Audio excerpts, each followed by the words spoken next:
Frequent transit is clearly the optimal form of transit for so many of our cities and transit systems. But not all transit can be super frequent, and I've talked about this before when talking about smaller cities. But at the same time, even with gigantic urban areas, some longer distance or specialized services or even satellite cities might not get the same level of service as the city center. It just becomes hard sometimes to justify a train or bus every couple of minutes. Fortunately, that's okay, because we have a perfect tool to provide exactly this type of transportation services: Clockface scheduling. If you enjoy my videos about infrastructure and public transportation, make sure to go subscribe down below and hit the bell icon so you get notifications every time I release a new video. I was recently looking through my back catalog of videos and I realized I'd never actually made a dedicated video about Clockface schedules, which we're fixing today. Now, before we discuss the intricacies of Clockface scheduling, we should probably talk about what Clockface scheduling even is. Fundamentally, scheduling is likely to be either headway-based or schedule-based.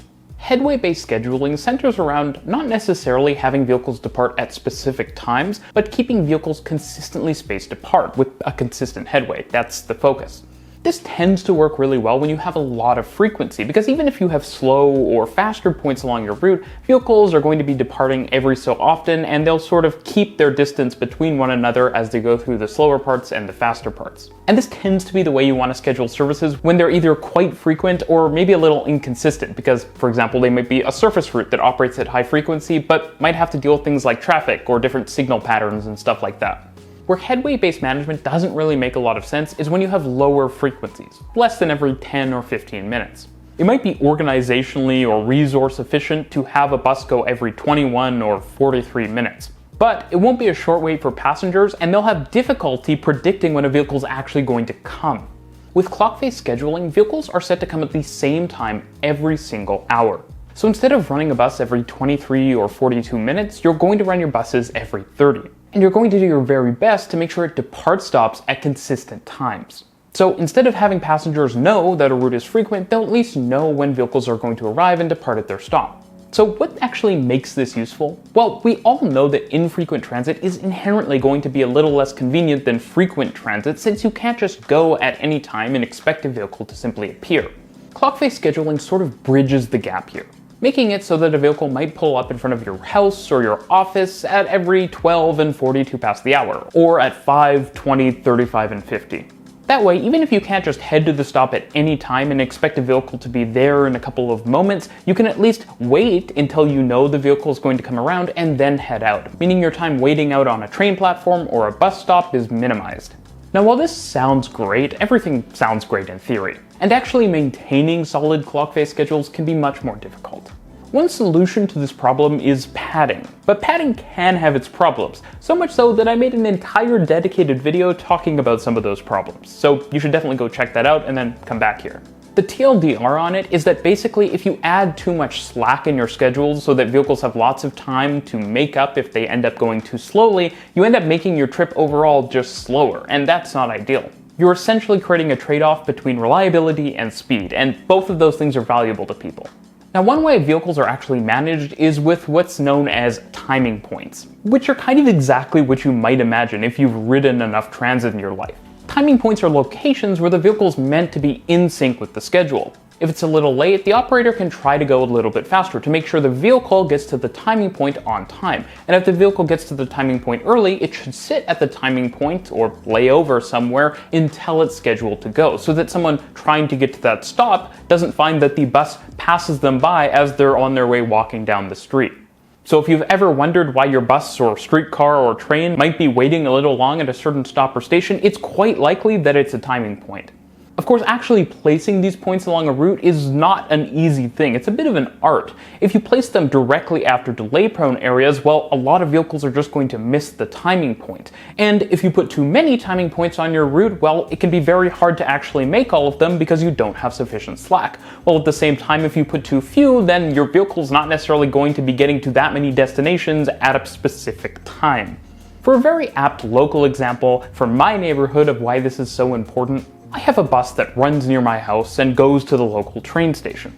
The walk to the local station isn't honestly so bad, but it's far enough that if the bus can be a viable option, you'll probably take it, especially if you're in a rush.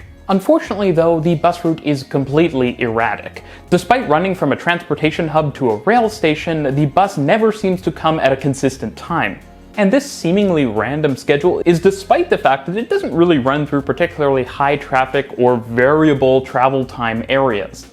This is particularly problematic because I'm not just going to go and wait at the stop. The headway is so low that if I were to do that, well, I might as well just walk. I'll probably get to the station faster than the bus will come most times anyways.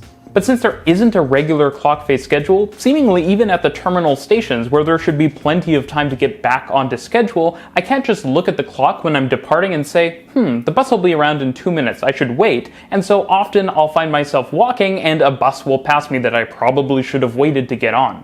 Now you might mention you can just check the real-time vehicle location, and this is true, but since the route isn't all that long, if I'm doing that, well, there's a good chance I might as well just be waiting anyways, because the bus will be sitting at the terminal and it's completely impossible to predict when it's actually going to leave.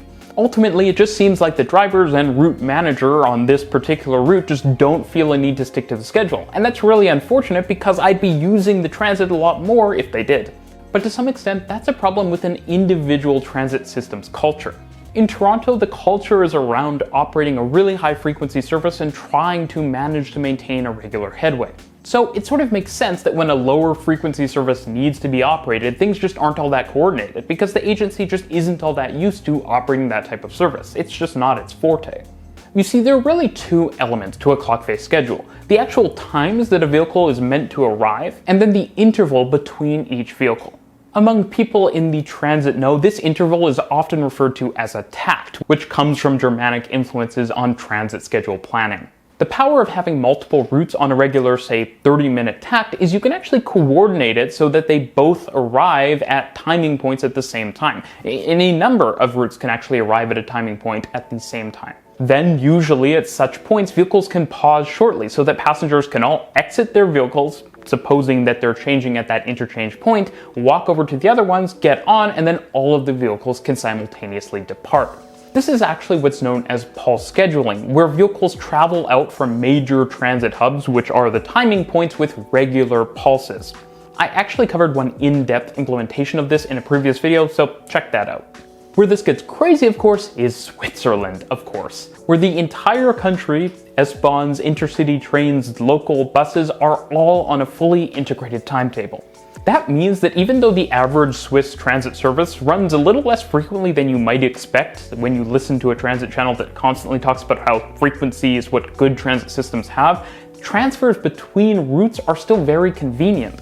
And the beauty of an integrated timetable is that unlike in other places where you might still have a Clockface schedule on an infrequent route, but the lack of timetable integration means that when you actually do have to transfer, well, you could still be waiting a really long period of time because you can't necessarily coordinate your transfer.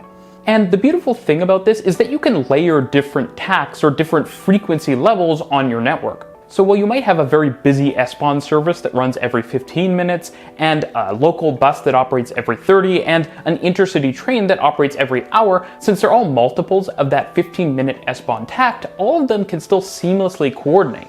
You can also potentially move a more delay-prone service slightly back in the timetable, let's say 15 minutes back, so that you have a little room to play with if services do get delayed so that you can make a convenient connection, or if, say, the connection is just naturally quite long.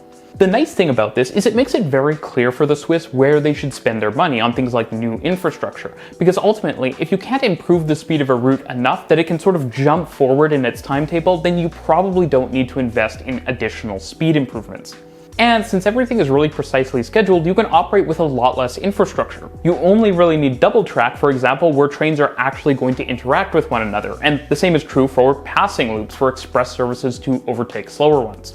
For a lot of places, this level of integration seems difficult to achieve, but all over the world, cities and regions have adopted pulse and integrated timetabling to some extent. And planners in countries like Italy and Germany have worked really hard to start to work on their own national integrated timetables like you see in a place such as Switzerland. Even within a limited context, major transit operators can set a good example by providing their major services at a regular interval. That way, smaller or less well-used services which might not be operated by that main transit agency can still hook in and coordinate their schedules with the main schedule. It's sort of like the way an API works in programming. A major entity, being a big transit agency, can create a schedule that other transportation services can connect up to. Ultimately though, it's clear to me that a world with better transit needs to have more Clockface schedules. Thanks for watching.